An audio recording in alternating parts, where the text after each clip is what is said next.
welcome to Steve's Seaside Allotment channel. And it's a lovely day today, and I've been doing lots of project work, so I'm going to show you around that in a minute. But the most important job that I've been doing is taking out some old beds that I brought from home, and I was never happy with the design. They were too small, they weren't my standard bed size, and the other big problem with them was that the frames that I built on top of them were just too unwieldy, too difficult to manage, and I always like things to be simple. So I'll just give you a quick look round. So you find me kind of halfway through the job. So I'm taking out these beds, and they do look similar to the ones that are everywhere else on my site, but they're not in important ways. They're shorter and they're narrower, only by about 6 inches, but it does mean that nothing fits. All these tops that I can move around between the beds, they don't fit. And why, you might ask, why are they smaller? Well, I changed my wood supplier, and so the new standard lengths of wood that I get are a different size. So I decided to standardise on basically just chopping planks into quarters or thirds or whatever to make all the different size beds that I wanted. And yeah, so what I'm doing is I'm disassembling them. As you can see, I'm kind of halfway through disassembling this one, and as I'm disassembling, I'm remaking this new really big bed, not from the same component parts, I hasten to add, otherwise it would also be the wrong size. That little bed there is going as it is onto Debbie's plot, but the advantage is that I get a considerably bigger growing area, so it'd be much like this beam frame here, although it's slightly bigger than that, but importantly the same width, which means I can just take any of these covers and just pop them on top. So that's what I'm up to, and of course it's a really annoying job because it involves lots of shifting of soil around in order to make sure that all the soil ends up in the right place at the right time, and also lots of mounding up of all of the wood chips and everything as well for the paths, and trying to make sure that I don't mix all the wood chips in with all the soil. So that is what I'm up to, and I shall come back and show you how it all finishes up in a few minutes time. So that's the big beds in, and I'm really pleased with them. I've given them a really good thick mulch of a mix of spent mushroom compost and well rotted horse manure on top of reasonably rich soil, a few handfuls of chicken manure pellets, and 2 or 3 handfuls actually per bed of volcanic rock dust. So that's how I prepared all of my original beds, and so they've got the same treatment, and they should be pretty good now. And one of the things I'm really pleased about now is I've got this spare cloche which I repurposed. It was a mesh tunnel, and now I'm going to cover it with polythene because I've got a place to store it. Obviously you don't want a big cloche like this over winter, but I've got somewhere to put it now on Jennie's plot, and so that's just going to work really well when I get that covered, and it'll give me an early start on brassicas for this year. So hopefully I'll have a nice continuous supply. Yeah, so that is done, and now I'm setting to work on this beam frame, and I'm doing a lot of work on it actually. So I've already put chicken wire at the ends, both ends, and that's where my peas are going to go. And what I'm also doing is I'm putting some extra supports in because it's quite an exposed position here. A little plane going across, and as a result it gets a lot of wind, so I'm putting some supports in. Whether you can see, but I'm putting these support wires in, and I'm attaching them to the raised bed, and I'm also putting these stakes in, you can see here in the corners of the raised bed. So they're pretty long and they're very chunky, and they need a good sledgehammer to get them in. And then of course I'm fastening the bed here with these screws here to these chunky supports, which means that this bed now is really well secured into the ground. And obviously the guy ropes are well secured to the bed, and then the guy ropes are looped over the top of the frame. Now, it's not tightened up yet, but that should mean that this frame gets a lot of extra support from the prevailing wind, which is kind of in this direction. So hopefully that will mean this bed will be able to withstand pretty much anything. And I'm fastening them to this log effectively that runs along the top of the bed. I'm going to be putting in a new windsock soon and attaching it to that really long cane.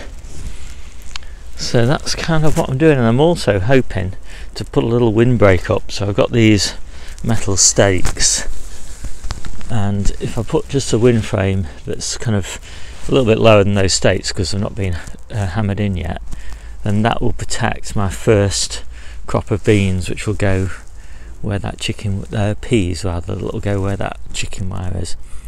And I did this last year as well, and it worked really well, and I got maybe 2 or 3 weeks, maybe slightly more, worth of early peas. So I'm really quite excited about that. So yeah, I'll come back when I've finished and show you what it looks like. So now I'm doing a little windbreak around my early peas, and also it'll work for some early beans as well that go down this side. It's not very high. I don't actually think it needs to be that high. It seemed to work okay last year, because by the time the beans have grown out of the shade of the protection of the windbreak, they're quite capable of looking after themselves. So I use these little clips, just to show you them. These little spring clips to hold it on. They're not perfect, but they do the job. And I just wrap round with pipe insulation, just to protect the plastic a little bit.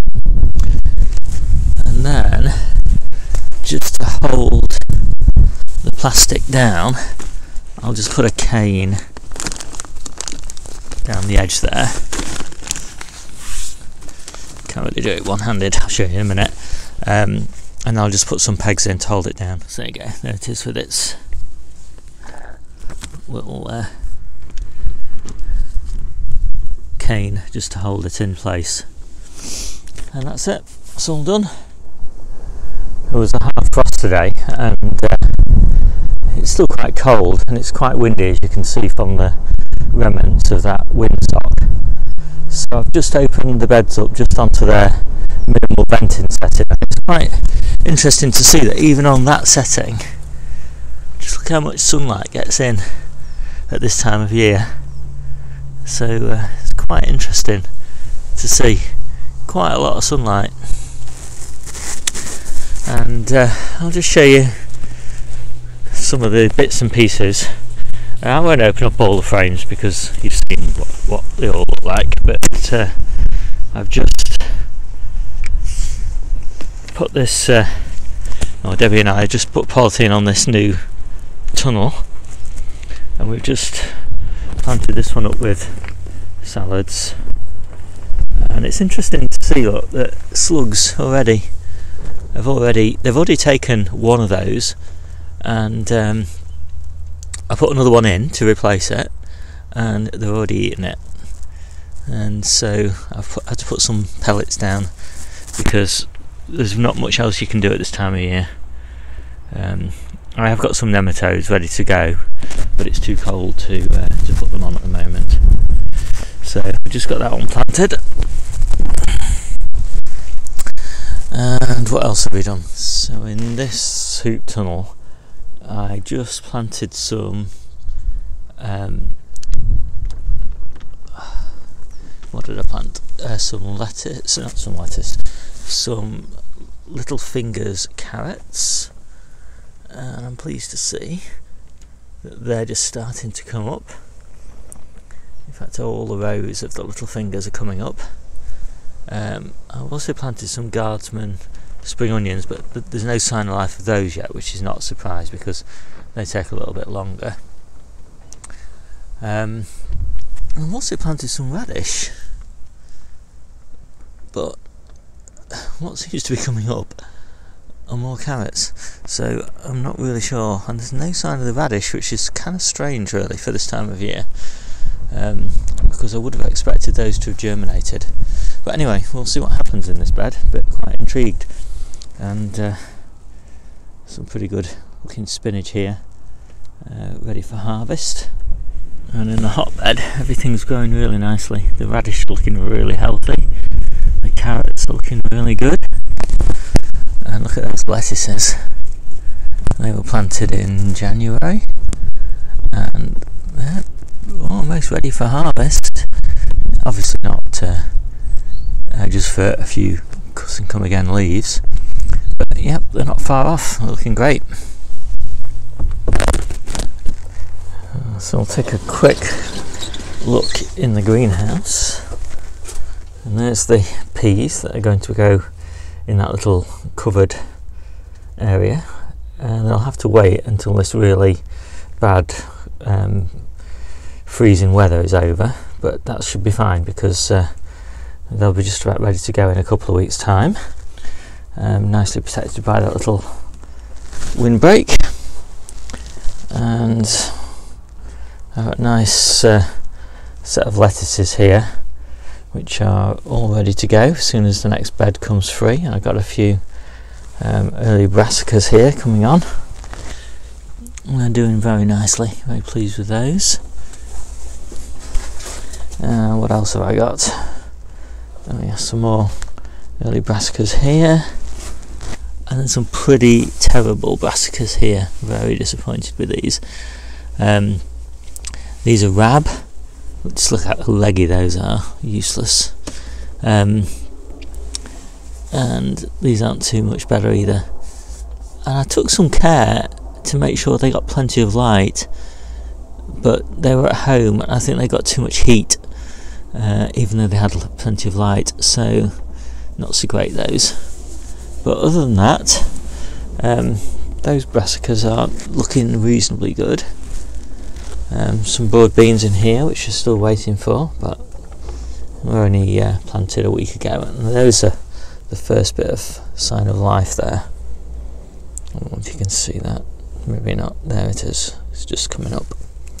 So they're only in little tiny pots, but they'll be going out in a couple of weeks' time, so I don't think it really matters. So there we go, that's the greenhouse. Not too bad.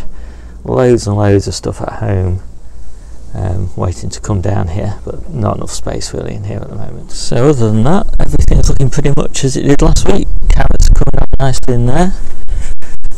Some carrots. I've had to net the broccoli because, as you can probably see here, we had a bit of damage from pigeons, but it wasn't too bad. I think it'll all survive okay. And with that, I think we'll just scoot round to Debbie's plot and Jenny's plot, and then we'll be done. So here we are at Debbie's plot, and there's very little going on here. Debbie's away at the moment, visiting one of our daughters, and so we need to net some of her broccoli as well. This was in anticipation of problems with the pigeons. They didn't actually take any of these, and I haven't got enough netting to do these broccoli, so I'm hoping there's no pigeon damage on these now. So I'll have to put bird scarers in probably for these, and there's some down there as well, and they're okay.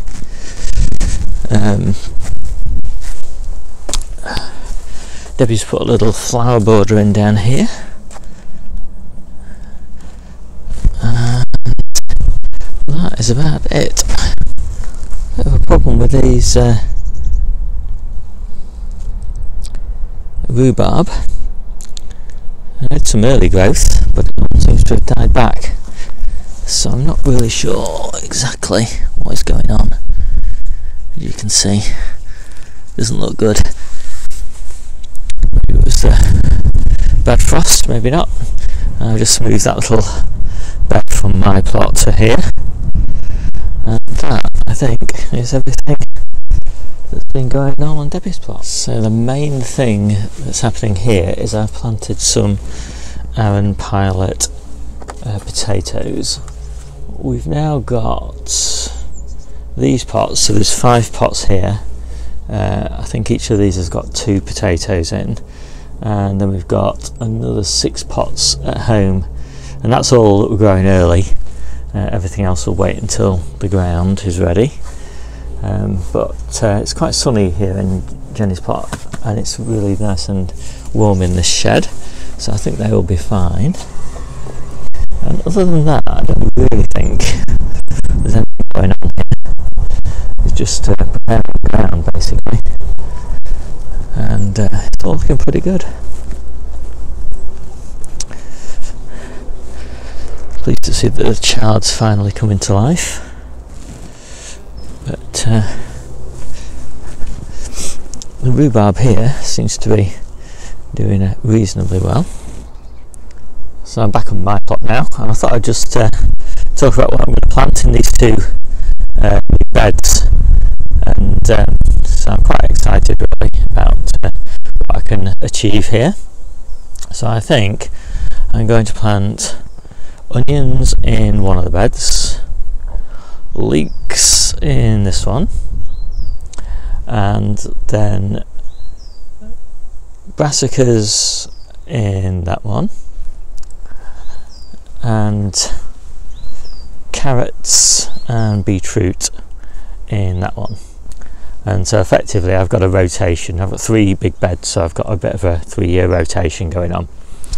And the reason for brassicas in this one, I think, is just because of the bit of a shade that it'll get from this bean frame, and so that should be fine. This one won't get any shade. This is the allium bed, and it's going to really make a difference because it's been a little bit difficult to get a planting schedule for Jennie's plot